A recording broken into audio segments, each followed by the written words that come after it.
Pharmacology and Medicinal Drugs. Class 10th Biology, Chapter 9 Pharmacology, Lecture 1 or total Lecture 3. Pharmacology دا چپټر دی. فارماکولوژي دا موږ سره هغه علم دی چې پای کې موږ د دوايانو خصوصیات او د هغې اثرات مطالعه کوو په جاندار باندې. دا فارماکولوژي لفظ چې کوم دی نو دا موږ سره د یونان د لفظ فارماکان نه راغلی دی او د هغې مطلب دی ډرګ در اصل دوایي ته وایي. فارماکولوژي چې کوم دی دا موږ سره تعلق ساتي د دوایي د ترتیب کولو، بیا هغه دوایي چې کوم دی نو یو خاص شکل ته بدلول، یعنی شربت ته یا ګولۍ وغیره ته نه جوړول، او بیا د هغې دوایي چې کوم دی ټیسټ کول چې د دې یو بیماری کمی یا یو بیماری چې کوم دی علاج کوي او که نه کوي. نو درې خبرې شوې. یو دوایي ترتیب کول، بیا دوایي چې کوم دی نو یو خاص شکل ته کنورټ کول شربت یا ګولۍ شکل ته، او بیا د هغې چې کوم دی په بیماری باندې څه اثر شته، بیماری کمی که نه کمی. فارماکولوژي چې کوم دی نو موږ سره دا بایولوژیکل ساینس دی او دا د نورو چې کوم ډسپلین سره تعلق ساتي نو پای کې یو د بایوکیمستري، فزیولوژي ده، مایکروبایولوژي ده او جینټکس دی. میډیسنل ډرګس چې کوم دی دا موږ سره هر هغه کمپاوند چې هغه بایولوژیکل فنکشن بدلی، یعنی دننه چې کوم باډي کې مختلف قسم ته فنکشن کیږي، نو که هغه ډایجیشن دی، که هغه ریسپایریشن دی، که هغه نرو امپلس چې کوم دی نو ټرانسمیشن دی، یا نور مختلف قسم ته د برین چې کوم دی نو آی سایټ یا نور مختلف قسم ته فنکشن پای کې چینجز راوستل، دا موږ سره د ډرګ مالیکول کار دی. اوس موږ سره چې کوم میډیسن کې یوازې دا نه استعمالیږي، بلکې دا د مختلف قسم ته د بیمارو د علاج په طور باندې هم استعمالیږي. او په ډرګ کې چې کوم څیزونه شامل دي، نه یو کیفین دی، بل نیکوټین دی، الکوهول شراب ته وایي، او ایلیګل سبسټانس هم پکې دي چې هغه منع دي. ابیوز مطلب دا چې منع دي. دې نه علاوه نور مختلف قسم ته داسې سبسټانس دي چې هغه انسان په خپل لاس باندې وکړي، یا مختلف قسم ته زهریله مواد دي او قدرتي طور باندې پیدا کیږي او هغه هم به طور ډرګ استعمالیږي. فارماکولوژیسټ چې کوم دی د دې تمام سبسټانسز د دې اثرات ګوري په ارګانیزم باندې، جاندار باندې. دا چې کوم میډیسنل ډرګ دی نو دا موږ سره هغه کیمیکل سبسټانس چې هغه موږ سره د علاج په طور باندې استعمالي، هیلینګ در اصل علاج ته وایي، یا د بیماری د صحت یابۍ لپاره استعمالیږي، یا د یو بیماری د هغې چې کوم پراګرس کیږي چې هغه روکو کی، یا بیماری مکمل چې کوم دی د هغې کمپلیکیشن یا د هغې پیچیدګۍ ختمې کی، یا د هغه بیماری چې کوم نقصان ده اثرات یې هغه کم کی. نو دغه تمام ډرګ ته ویل کیږي میډیسنل ډرګ. اوس ډرګ چې کوم دی نو په دوه طریقو سره زموږ جسم کې چې کوم دی نو خپل سایډ ته رسي، چې کوم دی هغه ایکشن کوي. یعنی یو کس دی هغه له سر د درد ګولۍ وخوړه، نو هغه ګولۍ چې کوم دی لاړ شي ډایجسټیو سیسټم ته، د ډایجسټیو سیسټم نه لاړ شي د بلډ په ذریعې سره لیور ته، او د لیور نه بعد چې کوم دی نو هغه د بلډ په ذریعې سره ځي برین ته، او برین کې چې کوم د سر درد وغیره وي هغه کمی. د سر درد در اصل برین نه کوي، بلکې د برین د سکل چې کوم مسل دی نو د دې درد ته در اصل سر درد ویل کیږي. نو اوس دوه طریقې شوې. یو اورال ډرګز دی چې هغه مونږ د ماوت په ذریعې سره خوراک کې وخورو دوایي، او هغه لاړ شي ډایجسټیو سیسټم ته، د ډایجسټیو سیسټم نه لاړ شي لیور ته، او د لیور نه بیا چې کوم دی نو کوم ځای کې چې خپل ایکشن کوي نو هغه ته لاړ شي. دویمه چې کومه طریقه ده نو هغه مونږ سره دغه په ذریعې سره د انجکشن په ذریعې سره. اوس انجکشن کې چې کوم مختلف قسم دوایان دي نو دا مونږ انجکشن کوو، یا انټرامسکولر یعنی په مسلز کې انجکشن لګو، یا انجکشن چې کوم دی نو په رګ کې لګوي ته انټراوینس وایي، یا انجکشن چې کوم دی نو هغه په سکن کې لګو. بیا دا چې کوم انجکټډ میټیریل دی، یعنی انجکشن دی ولګولو، یا د ماوت په ذریعې سره چې کومه دوایي دی وخوړه، نو هغه دننه په باډي کې مختلف قسم ته څه پکې استعمال شي په خپل ایکشن سایډ باندې، او څه چې کوم استعمال نشي نو هغه بلډ یې روړي کډني ته، او کډني چې کوم دی نو واپس یې کې د یورین په ذریعې سره بهر روباسي. سورسز اف میډیسنل ډرګس. د میډیسنل ډرګس چې کوم دی نو مختلف قسم ته سورسز دي. د خلکو مخکې چې کوم دی نو عام خوراک په استعمالولو د دوایي په طور باندې، یعنی د بوټي جړې به استعمالولې، یا د بوټي پاڼې به استعمالولې، یا د بوټي چې کوم پوستکي وغیره دي هغه به استعمالول، او دی به چې کوم دغه بوټو نه د دوایي په طور باندې استعمالول نه د ټرایل او ایرر په بیس باندې معلوم کړو، یعنی یو بوټی چې کوم دی نو هغه به یې وخوړو نو بیا به د خپل جسم درد وغیره محسوس کولو چې درد کوي که نه کوي نو که درد به کم کو نو وی به چې دا به طور دوایي استعمالیږي او که فرض کو هغې به درد ورسره کم نه شو د هغه بوټي د استعمال نه بعد نو وی چې دا به طور دوایي نه استعمالیږي نو داسې مختلف بوټي به چې کوم دی بار بار پریکټس کولو نو دې طریقې ته ویل کېږي ټرایل اینډ ایرر او د هغه ټرایل اینډ ایرر په بیس باندې چې کوم بوټي دي نو د هغې نه نن سبا پیور کیمیکل حاصل کړي دي او دا چې کوم ماډرن میډیسن دی نو دا موږ سره د هغه بوټو نه حاصل شوی میټیریل دی ایکسټریکټډ میټیریل دی ډرګ زیاتره د بوټو نه حاصلیږي دا د بوټو د جړو نه د پوستک نه یا د بوټي نه چې کوم سیب شوي وي یا د پاڼو نه یا د بوټي د ګل یا د هغې د تخم نه حاصلیږي کوینین دا یو انټي ملیریل ډرګ دی او دا موږ سره د سینکونا چې کوم بوټي دی د هغې د پوستکي نه حاصلیږي او دا د ملیریا خلاف استعمالیږي ملیریا یو قسمه بیماری ده چې هغه موږ سره د پلازموډیم د وجې نه لګي بل دا چې کوم اسکاربیک اسید دی یا وټامین سی ده نو دا په لایم جوس کې موجود وي او دا د اورې چې کومې وینه کوي د هغې خلاف استعمالیږي ډرګ ډیجیټلس دا چې کوم دی د هارت ریټ لپاره نارمل کېدو لپاره استعمالیږي او دا چې کوم بوټي نه حاصلیږي ته پاکس ګلو پلانټ ورته ویل کېږي یو پین ریلیور دی یعنی درد کمونکي یو کیمیکل دی ته مارپین وي او دا د اپیم نه حاصلیږي نو د کاشکاش بوټي چې په هغې کې باندې کله د هغې دا کم فروټ باډي ده په هغې باندې کله راښکلي شي او زخمي کړي شي نو دې نه یو سیف روځي دې نه چې کوم دی نو بهر طرف ته یو لیکوډ مالیکول روځي هغې ته اپیم وایي او دغه کاشکاش بوټي چې کوم دغه اپیم دی نو په هغې کې دا مارپین موجود وي زیاتره ډرګس چې کوم دی نو موږ سره د انیمل نه هم حاصلیږي یعنی د فش چې کوم لیور آیل د هغې نه حاصلیږي او د هارټ بیټ نارمل کېدو لپاره استعمالیږي دا شانتې د مختلف هارمون حاصلیږي نو هارمون باډي ایکسایټ کوي د خاص قسمه فنکشن لپاره یعنی جسم کې چې کوم مختلف قسم ته ایموشنز دي یا سنسیشن وغیره دي نو دا موږ سره ریګولیټ کېږي د هارمون په ذریعې سره بل انټي ټاکسنز چې کوم دی دا حاصلیږي د انیمل نه او دا په هیومن باډي کې یا په نور باډي کې چې کوم دی نو به طور انټي ټاکسنز استعمالیږي سر ډرګس چې کوم دی دا د منرل نه حاصلیږي یعنی کاڼو وغیره نه وغیره چې کوم دا دي معدنیات دی نه حاصلیږي آیوډین چې کوم دی دا یو لیکوډ دی چې هغه موږ سره مختلف قسم ته د سکن انفیکشن روکاوي او دا موږ سره په منرل کې چې کوم دی موجود وي بل چې کوم دی نو مایکرو ارګانیزم دی یا پنجای ده نو د هغه مایکرو ارګانیزم یا پنجای نه چې کوم دی نو ډرګ حاصلیږي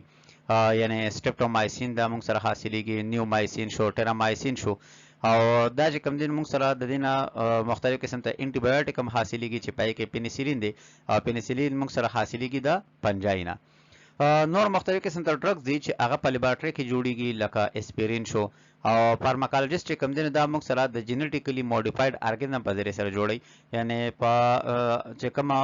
ارګانیزم وي نیچرل ارګانیزم وي وایلډ ټایپ په هغې کې چې کوم دی نو یو ایکسټرا جین پکې انکارپوریټ کړي یا جین کې چې کوم دی چینجز راولي د هغې په وجه باندې جوړوي په دې وجه باندې ته جینیټیکلی موډیفاید ارګانیزم ویل کېږي اوس د دې په ذریعه سره انټي بایوټکس جوړیږي انټي بایوټکس دا هغه مختلف قسم ته ډرګس دي چې هغه د بیکټیریا خلاف کار کوي نو اوس دا مختلف ډرګس چې موږ خورو او موږ په جسم کې بیکټیریا مړه کوي او زموږ جسم ته څه نه وایي نو دا ځکه ورته څه نه وایي چې دغه کم ډرګ دی نو دا صرف د بیکټیریا سیل کې جذب کېږي او زموږ په عام باډي سیل کې جذب کېږي نه نو زموږ باډي سیل ته چې کوم دی یا هوسټ ته دغه ډرګ نقصان نه ورکوي او چې کوم مختلف قسم ته انفیکټډ مایکرو ارګانیزم وي نو هغې ته دغه ډرګ نقصان ورکوي بل ویکسینز دینه مختلف قسم ته ویکسینز حاصلیږي د لیبارټري په ذریعه سره نو ویکسین د هغه فینامنا ده چې هغه زموږ جسم د قوت مدافعت دا بیدار کی د روان بیماری خلاف نو ایته ویکسینز وي هارمون شو مختلف قسم د هارمون حاصلیږي د لیبارټري په ذریعه سره میډیسنل ډرګس چې کوم دي دا موږ سره د کې عام طور باندې کوم لیبارټري کې جوړیږي ایته سنتیټیک ډرګس وي او دا سنتیټیک ډرګس موږ سره د اصل جوړیږي د نیچرل سورسز نه امپورټنٹ یوز اف میډیسنل ډرګس نه دی کې یو موږ سره پین کیلر په تور باندې استعمالیږي پین کیلر هغه دی چې هغه موږ سره د جسم دردونه کم کړي کله سر درد دی یا په مسل کې دانه وغیره راخته د هغې درد دی یا دا جاینټ را پړسېدلي وي د هغې درد شو نو دا دردونه چې کموي نو هغې ته ویل کېږي د اصل پین کیلرز پین کیلر دا موږ سره دې ته بل نوم اخیستل کېږي انالجیزیک او ډفرنټ مختلف قسم ته چې کوم پین کیلر دی نو دا به طور میډیسن استعمالیږي د دې چې کوم اډوانټیجز دي نو عموم شته خو د دې چې کوم ریسک کنډیشن دی نو هغه هم شته د دې پین کیلر چې کوم دی نو سره ډایرکټلی استعمالیږي په سایت اټ اکشن باندې یعنی څنګه چې نو امپلیمیشن دی نو پړسوب چې لاس یا جسم یا بل څه ځای کې کوم پړسوب وي نه پړسوب د کمیدو لپاره چې کوم دی نو څه استعمالیږي یا د هغې درد کمیدو لپاره استعمالیږي پین کلر. اوس دا پین کلر چې کوم دی نو موږ سره دا تمام څومره چې جذبات دي احساسات دي دردونه دي دا در اصل په دماغو کې دي. اوس د جسم که فرض کو لاس خوږ شي یا خپه خوږ شي یا د جسم بل څه حصه خوږ شي نو هلته دې لپاره موجود په برین کې چې کومه حصه ده نو هغه د برین حصه درد کوي. اوس که د برین هغه حصه چې کومه د لاس دپاره یا د خپې لپاره مقرر ده او د برین هغه حصې او د لاس د خپې ترمنځ چې کوم کنیکشن دی هغه بلاک کې نو که بیا له چا لاس یا خپې ته چې کوم دی نو که درد کټی کې که یا نور مختلف قسم ته انجري پکې وشي نو عموما به چې کوم دی نو هغه ته هغه محسوسیږي نه. یعنی دا چې عام طور باندې کوم اپریشن کیږي نو په اپریشن دوران کې د انستیزیا دا چې کوم نشه ورکوي نو د برین او د باډي ترمنځ چې کوم کنیکشن دی هغه بند شي. نو بیا که په اپریشن دوران کې که خپه کټ کوي لاس کټ کوي یا نور مختلف قسم د باډي کوم پارټس یا کټ کوي پای کې اپریشن کوي نو جسم ته درد نه محسوسیږي ځکه د باډي او د برین ترمنځ چې کوم کنیکشن دی نو هغه بند وي او چې کله هغه کنیکشن واپس کې بحال شي نو بیا دردونه وغیره محسوسیږي. نو زمونږ یو باډي چې کوم دی خوږ شي نو هغه صرف هغه خوږ خبر چې کوم دی اغستی شي خو نور د خوږ باره کې چې کوم تمام انفارمیشن دی یا د هغې پوره جانچ پړتال دی نو هغه موږ سره په برین کې مقرر یو حصه ده هغه کوي او هغې په ذریعې سره چې کوم دی نو موږ سره د مختلف دردونه وغیره چې کوم دی نو د دې جذبات یا احساسات محسوسیږي. اوس بل انټي بایوټکس دا موږ سره میډیکیشن کې استعمالیږي په ماډرن میډیسنز کې او د بیکټیریا خلاف استعمالیږي. انټي بایوټکس چې کوم دی نو موږ سره بیکټیریا کیل کوي. اوس ګوره دا انټي بایوټکس خو انسان یې وخوري او د انسان جسم ته څه نه وایي او ورشي بیکټیریا مړه کي نو زموږ د چې کوم عام تمام سیلز دي نو په هغې کې دا انټي بایوټکس نه جذب کیږي بلکې دا چې کوم دی نو زموږ جسم کې کوم بیکټیریا ده نو په هغې کې د دې جذب کېدو لپاره مختلف حصې مقرر دي نو دا صرف بیکټیریا ته جذب کیږي نو بیکټیریا سیل چې کوم دی مړه کوي او زموږ باډي سیل ته څه نه وایي یا د بیکټیریا سیل چې کوم ګروت دی نو هغه روکاوي. مختلف قسم د چې کوم انټي بایوټک دی نو په هغې کې لومبی و پینسیلین چې کوم دی دا د پنجای نه حاصلېږي. نن سبا چې کوم دی نو مختلفو 100 ډفرنټ انټي بایوټکس دي چې هغه په لایف تھریټنینګ یعنی زندګۍ لپاره چې کوم خطرې والا انفیکشنز دي د بیکټیریا بیمارۍ د خلاف استعمالیږي. اوس دا چې کوم انټي بایوټکس دي نو دا موږ د ډیزیز خلاف چې کوم دی نو استعمالو. ویکسینز چې کوم دی دا موږ سره د هغه طریقه کار دی چې په هغې کې د جسم کې قوت مدافعت پیدا شي د راروانې بیمارۍ خلاف او دا قوت مدافعت داسې پیدا شي زموږ جسم انټي باډیز پیدا کړي نو زموږ جسم ته چې د بار نه کومه مختلف پروټین راځي چې نقصان پیلاوي نو هغې ته انټیجن وایي او زموږ جسم چې د هغې خلاف کوم پروټین جوړوي چې دا انټیجن ختم کړي یعنی بیکټیریا ختم کړي وایرس ختم کړي یا نور مختلف قسم ته چې کوم مایکرو ارګانیزم چې بیماری پیلاوي هغه ختم کړي نو هغې ته انټي باډیز وایي. نو چې یو کس ته فرض کو یو بیماری لا نه لګېدلې پولیو ورته نه لګېدلې نو موږ هغه ته د قطرو په ذریعې سره مړه پولیو د هغه جسم ته بوځو نو مړه پولیو مړ کول هم آسان دي او بل خوا د مړه پولیو خلاف زموږ جسم چې کوم دی دا انټي باډیز پیدا کړي نو که ایکچوال پولیو وایرس زموږ جسم ته بیا راشي نو زموږ جسم کې د هغې خلاف د ایکچوال پولیو وایرس خلاف انټي باډیز جوړ شوي وي نو هغه په اسانه باندې بیا ختم کړي او خلکو ته پولیو نه لګي. نو اوس ویکسینیشن چې کوم دی جوړ شوي د چا خلاف دی د سمال پاکس خلاف دی د پولیو خلاف دی د اوپن کپ خلاف دی یا هیپاټایټس بی دی. بل سیډیټیوز دا هغه ډرګ دی چې هغه زموږ د برین فنکشن سلو کوي. سیډیټیو چې کوم دی نو د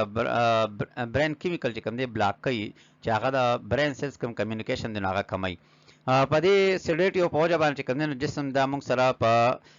سلیپ حالت کې وي او د دې چې کوم د جسم کومه پریشانی وغیره ده نو هغه کموي. عام طور باندې چې کوم سیډیټیوز دي نو هغې کې پینو باربیټول دی او یا ډایزیفام چې کوم دی نو بطور سیډیټیو استعمالیږي. Contribution of Joseph Lister and Alexander Fleming. دا یو سکاټش سرجن دی او لیسټر چې کوم دی نو د انټیسپټیک سپری پیدا کړې وه د کاربولیک اسید پینول نه هغه به په اپریشن کې استعمالوله د اپریشن چې کوم زخمونه وغیره و هغې کې صفایي به پې کوله او هغه چې کوم دی داسې مختلف قسم ته کپړې د کړې وې ډیولپ کړې وې چې د هغې په ذریعې سره کاربولیک اسید به د هغې د پاسه لګول او د هغې په ذریعې سره به اون چې کوم زخمونه وغیره د اپریشن دی هغه به صفا کول. نو موږ سره د بیکټیریا شو یا د وایرس شو یا د نور مختلف تمام سیزونه مایکرو اورګانیزم دا موجود دي په هوا کې ما دا د جسم د پاسه موجود دي په اوبو کې موجود دي په هر څه کې موجود دي. نو چې کله اپریشن کوي نو دا موږ سره د هوا نه یا د جسم د مختلف قسم ته حصو نه دا د اپریشن چې کوم زخم وي هغې ته ځي. نو هغه زخم صفایي چې کوم دی نو هغه د کاربولیک اسید په ذریعې سره کولو په وجه باندې دا مختلف قسم ته چې کوم مایکرو اورګانیزم دا ختم شي او اسیپټیک سرجري وشي یعنی داسې سرجري وشي چې پای کې چې کوم دی نو بیا هغه زخم ته چې کوم دی جراثیم وغیره لاړ نشي. بل الکساندر فلیمنګ د یو سکاټش دا د بیکټیریولوژیسټ او د به کار کو په یو هسپتال کې په لندن کې په لومبي ځل باندې چې کوم دی نو د پینسیلین ډیولپ کړو او د په کلچر اف بیکټیریا باندې کار کولو او د بیا معلوم کړه چې د فنګس نه یو خاص قسمه کیمیکل ریلیز کیږي او دغه کیمیکل چې کوم دی نو د بیکټیریا خلاف استعمالیږي او هغه کیمیکل د چې کوم دی نو نومې سو نیم چې کوم دی دغه پینسیلین او دام چې کوم دی نو په هیستوري کې د میډیسن هیستوري کې یو ډېر لوی اډوانسمنت